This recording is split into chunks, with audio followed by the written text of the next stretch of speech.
नमस्कार, आप सभी दर्शकों का स्वागत है आरएसएन एक्सप्रेस पर और मैं हूं आपके साथ सोनिया। फिलहाल अगर हम बात करें तो हम अपनी टीम के साथ लाइव जुड़े हैं साउथ बाईपास से, जो सेक्टर 14 और 33 की बैक साइड से होते हुए यहां से सीधा कैमरी रोड के ऊपर जाके मिलता है।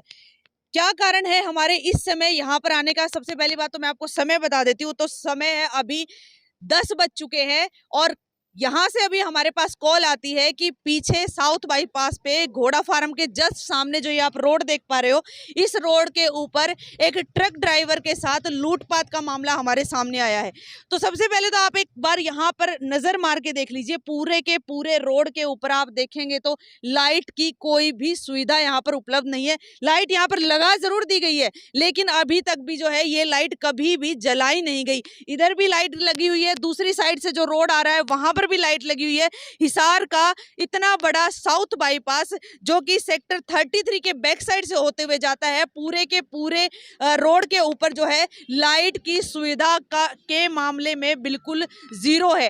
देख सकते हो अभी तक भी रात के 10 बजे यहाँ पर जो है साधनों की आवाजाही निरंतर बनी हुई है। हर तरफ से यहाँ पर साधन आते हैं। अगर मैं पीछे किसे भी दिखाना चाहूंगी, जिस रोड के ऊपर अभी लूटपाट हुई है उस रोड से भी अभी ट्रक आया है।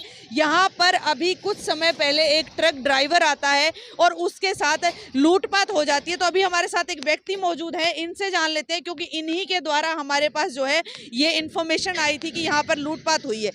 हाँ जी सर, बताइए किसने आपको बताया और किस मतलब जिन्होंने चोरी की है, कितने लोग थे वो जिन्होंने लूटपाट की? ये कोई 8-10 लोग थे मैडम जी। और ये है 8:15 बजे के आसपास की बात। अच्छा। ठीक है, फिर 112 पे घंटी मारी हमने हम्म। और अब वो एचयू चौकी में लेके गए हैं अच्छा। और उनमें से एक व्यक्ति पकड़ा गया है। अच्छा, एक व्यक्ति को पकड़ लिया गया है। पकड़ लिया गया। तो क्या लोकल है वो, इसी वो एरिया के हैं? लोकल है मैडम, यहीं के इस एरिया की है। जी। और इस रोड पे मतलब काफ़ी टाइम से अंधेरा है हम्म। और निगम ने लाइट भी लगा रखी है हम्म। और उधर पीडब्ल्यूडी विभाग ने भी लाइट लगा रखी है, मगर आज तक उनमें कोई करंट नहीं है। जी। तो आप यहाँ पर क्या काम करते हैं? मैं यहाँ रेलवे फाटक पे कर्मचारी हूँ। अच्छा, रेलवे फाटक पे कर्मचारी है। तो क्या खुद ड्राइवर ने आपको आके बताया या आपने देखा था? खुद ड्राइवर ने आगे कंप्लेंट की थी मैडम। अच्छा, क्या बताया उसने? उसने बताया मेरे पैसे छीन लिए गए और पर्स ले गया और मेरे साथ हाथापाई हुई है। तो क्या ट्रक में क्या सामान था या फिर कितने उसके पैसे लेके गए हैं, कुछ पता है आपको? ये तो मैडम वही बताएंगे, इस जी। बात का तो हमें नहीं पता। ठीक वो है। तो आप एचयू चौकी में जाओ।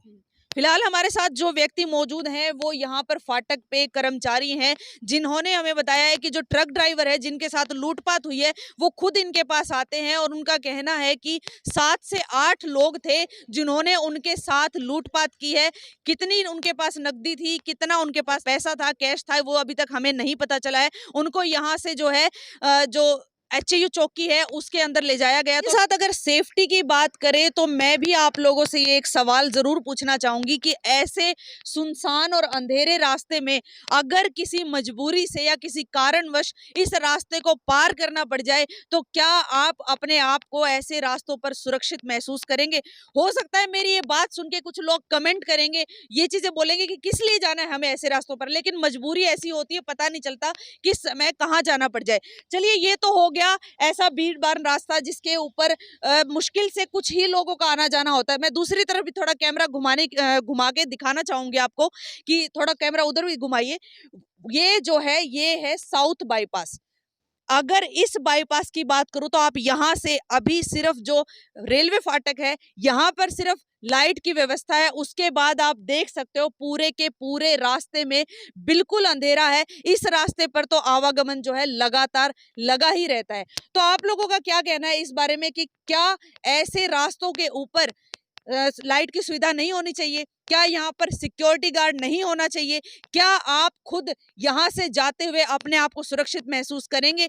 आज एक इंसान के साथ लूटपाट हुई है, हो सकता है कल को बारी आप लोगों की हो। तो जरूर पहली बात तो मैं ये कहूंगी कि वीडियो को ज्यादा से ज्यादा शेयर जरूर कीजिएगा, ताकि प्रशासन तक जो है हमारी दरख्वास्त जरूर पहुंचे, हमारी अपील जरूर पहुंचे और उनका एक बार जो है इस तरफ भी गौर वो जरूर फरमाए, उनका ध्यान जरूर जाए। दूसरी बात आपसे यही कहना चाहूंगी कि अगर ऐसे रास्तों से आपको मजबूरी से भी जाना पड़ जाए तो कृपया करके अपनी सेफ्टी के साथ जाएं, अपनी सुरक्षा के साथ जाएं। कुछ न कुछ अपने साथ ऐसा हथियार तो मैं नहीं कहूंगी, लेकिन ऐसा बंदोबस्त जरूर करके जाएं कि अगर ऐसी कोई दुर्घटना आपके साथ हो तो आप अपने आप को बचा पाएं।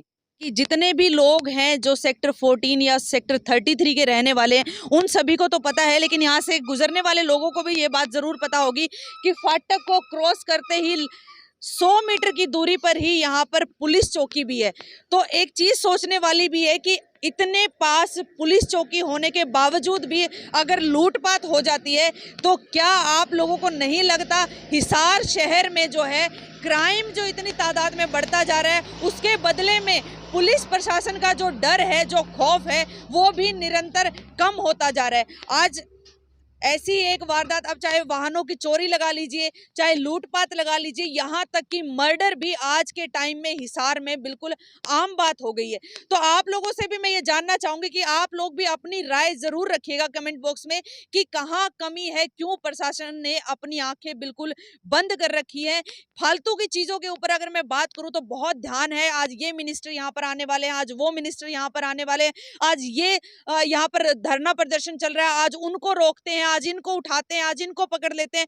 ऐसी ऐसी चीजों के ऊपर जो है पुलिस प्रशासन का बहुत ध्यान है, लेकिन जो वाकई में जिन चीजों के ऊपर गौर फरमाना चाहिए उनके ऊपर जरा सा भी जो है वो अपना ध्यान नहीं लेके जा रहे हैं, जरा सा भी वो गौर नहीं फरमा रहे हैं। अगर ऐसा होता तो आज रात को 10 बजे हमें यहाँ पर आने की जरूरत ना पड़ती। अगर हम अपनी भी सेफ्टी की बात करें तो हम खुद यहाँ पर खड़े हैं, लेकिन खुद हमें भी इस चीज का डर है कि कहीं ऐसी ही कोई दुर्घटना या ऐसा ही कोई हादसा हमारे साथ भी ना हो। इस तरह के ही रोड के ऊपर सबसे ज्यादा जो है नशेड़ी जो लोग होते हैं, जो सूखा नशा करते हैं, जो चरस गांजा जैसा नशा करते हैं, उस तरह के जो लोग होते हैं वो इन्हीं रास्तों के ऊपर पाए जाते हैं। तो सबसे ज्यादा जो है नगर निगम प्रशासन का ध्यान इन्हीं रास्तों के ऊपर जाना चाहिए, क्योंकि यहीं पर आकर के जो है आम जन शिकार होते हैं ऐसे लोगों का। यहाँ पर सबसे पहली बात तो अगर पूरे रास्ते में, मैंने आपको पहले भी बताया कि यहाँ पर एक भी लाइट नहीं है, तो पूरे के पूरे रास्ते पर ना सही लेकिन थोड़े थोड़े डिस्टेंस में यहाँ पर लाइटें जरूर होनी चाहिए। दूसरा, यहाँ पर सिक्योरिटी गार्ड जरूर होना चाहिए। रात के समय पर जो ट्रक है वो इसी रास्ते से होकर के गुजरते हैं, और आज जो लूटपाट हुई है वो भी एक ट्रक ड्राइवर के साथ ही हुई है। जिनके साथ लूटपाट हुई थी आज साउथ बाईपास पर, वो पीड़ित व्यक्ति हमारे साथ मौजूद है, वो ट्रक ड्राइवर हमारे साथ मौजूद हैं। तो एक बात बताइए सर, कितने बजे के आसपास ये लूटपाट हुई है आपके साथ? मम्मी 8:25 की बात है अभी शाम को। ठीक है, कितने लोग थे? 10-12 लोग थे, सामने से उधर से आ रहे थे, पैदल थे सारे। अच्छा, पैदल थे और आप ट्रक में थे, फिर आपने गाड़ी क्यों रोकी? हम गाड़ी में स्पोर्ट्स के बच्चे खेल के आ रहे हैं, ऐसे मस्ती कर रहे होंगे जी, इसलिए मैंने गाड़ी से सभी छोटी उम्र के लड़के ही थे? लड़के थे, कोई 30-35 साल, 30 साल 25 साल ऐसे जी, सब यंग ब्लड थे जी। अच्छा, फिर उसके बाद? फिर वो गाड़ी के सामने शीशे पे चढ़ गए जी, विंडो से आ गए। अच्छा। उस टाइम मैं घर बच्चों से फोन में बात कर रहा था, उन्होंने फोन झपटने की कोशिश करी मैडम, मैंने फोन तो पकड़ लिया, फिर चाबी लेने की कोशिश करी, फिर कहते पैसे दे तो मारेंगे, फिर गाली देने लग गए जी मेरे को। मैं पर्स निकाला जी, इसे पैसे निकालने के लिए वो पर्स झपट गई। अच्छा, तो पर्स के अंदर कितनी नकदी थी आपकी और क्या क्या सामान था? मैम नकदी मेरी थी 12-13 हज़ार रुपए, और अभी किसी की पेमेंट थी दुकानदार की जो माल उतार गया हूँ गाड़ी से, 12 हज़ार उसने मेरे को नकद दिया है अभी। अच्छा, यानी 24-25 हजार? 25 से ऊपर थे, कम नहीं थे मेरे पर्स में। ठीक है, और डॉक्यूमेंट्स क्या थे? डॉक्यूमेंट लाइसेंस था और आधार कार्ड था ही टूटा हुआ। अच्छा, फिर उसके बाद आपने पुलिस को कितनी देर बाद इन्फॉर्म किया? ये क्योंकि अगर मैं बात करूं तो यहाँ से सिर्फ 100 मीटर की दूरी पर जहाँ आपसे लूटपाट हुई है वहां पर भी एक पुलिस चौकी है, तो क्या आपने उनको इन्फॉर्म नहीं किया? मैं यहाँ से जब ना पहुंचा फाटक पे, तो फाटक वाले जो सिक्योरिटी गार्ड उनको मैंने बताया कि मेरे साथ लूटपाट हो गई। ठीक है। तो वो कहते मैं अभी फोन करता हूँ, उन्होंने तुरंत 100 नंबर फोन किया जी, और 10 मिनट बाद वो गाड़ी आ गई जो आती है 112 वाली। अच्छा। उन्होंने बिठा के यहाँ राउंड लिया 2-3 बार, तो एक लड़का मिला, उसको पकड़ के बिठा रखे जी, बाकी सब भाग गए जी। अच्छा, तो जो जिसको पकड़ा गया है वो उन्हीं में से एक है? मैम फेस तो क्लियर नहीं हो पा रहा, बाकी है उन्हीं के संगत का जी, क्योंकि उसने ड्रिंक की हुई है। अच्छा। जब वो पीट रहे थे तब मैंने देखा उनके मुँह से स्मेल आ रही थी, और उसके मुँह से वही स्मेल आ रही है, उसके पैरों में चप्पल भी नहीं है, यानी वो जब भागा यहाँ से मैं देख के पीसीआर को, तो उसकी चप्पल रह गई जी वहाँ। अच्छा, तो वैसे आप आए कहाँ से?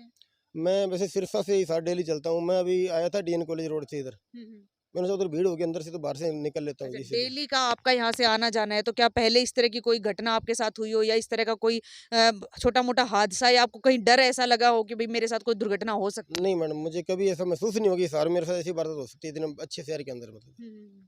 बाकी इस टाइम में इधर आज पहली बार आया था इस रोड पे, मैं हमेशा अंदर से निकलता हूँ। तो जो आपके पास गाड़ी थी, मतलब कौन सी वो गाड़ी थी, उसके अंदर सामान क्या लोड था? मैम आयशर की 10 फुटी लोडिंग गाड़ी थी, 2059 जी। बिल्कुल न्यू गाड़ी थी, अभी नंबर नहीं है गाड़ी के।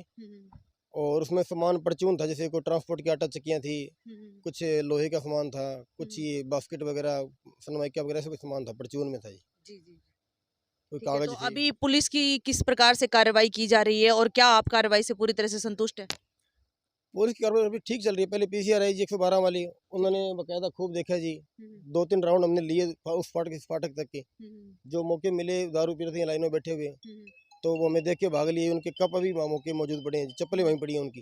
ठीक है। तो फिर एक बंदा पकड़ में आया जो उसको लेके वहाँ पुलिस चौकी गए एचयू में। फिर ये एसएचओ साहब आए हैं और ये अपने टीम आई है इनकी पूरी। अब ये ठीक है। मौके पे देखने आए, मौका है वारदात पे। उसके बाद अभी जाएंगे, देखो क्या करते हैं, ये इनकी मर्जी है आगे। जैसा कि हमने आपको बताया था कि यहाँ से जो पीड़ित व्यक्ति है जिनके साथ ये वाकया हुआ है वो सीधा एचयू के थाना में गए हैं। वहां पर एसएचओ धर्मवीर के अंडर में जो ये मामला आया है उनके साथ ही हम फिलहाल मौका वारदात पर मौजूद थे। यहाँ पर खुद जो रामचंद्र है वो भी हमारे साथ मौजूद थे। उन्होंने पूरी की पूरी जो घटना उनके साथ घटित हुई है वो भी बताई है। उन्होंने बताया कि कम से कम जो है 20 से 25 वो लोग थे जो एकदम से इसी रास्ते के ऊपर आगे गाड़ी के आगे आए थे। उन्होंने सोचा कि शायद ये कोई स्पोर्ट्स के बच्चे हैं, वैसे कोई मस्ती कर रहे हैं, तो इन्होंने जो गाड़ी है उसको धीरे कर लिया। अचानक से वो गाड़ी के ऊपर हमला कर देते हैं, गाड़ी के ऊपर चढ़ जाते हैं और उनसे लूटपाट करना शुरू कर देते हैं। मोबाइल छीनने की जो है कोशिश उनसे की गई थी, लेकिन किसी तरह से मोबाइल उन्होंने बचा लिया।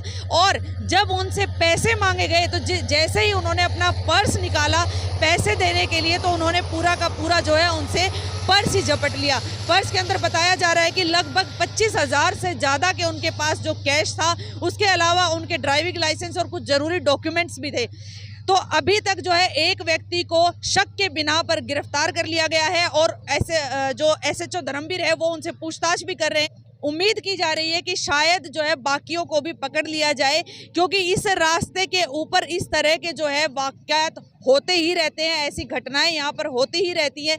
क्योंकि पूरा का पूरा जो है रास्ता यहाँ पर सुनसान है, ना यहाँ पर लाइट की कोई सुविधा है, ना यहाँ पर सिक्योरिटी गार्ड है। अगर मैं आपको बताना चाहूँ, दोनों के दोनों तरफ आप देख सकते हो बीड़बान है, यहाँ पर कीकर ही कीकर है, पेड़ ही पेड़ है, झाड़ यहाँ पर बने हुए हैं। चाहे बेशक से कोई भी किसी तरह की लूटपाट करके यहाँ पर गायब हो जाए, पता भी नहीं चलेगा कि इंसान कहाँ चला गया है।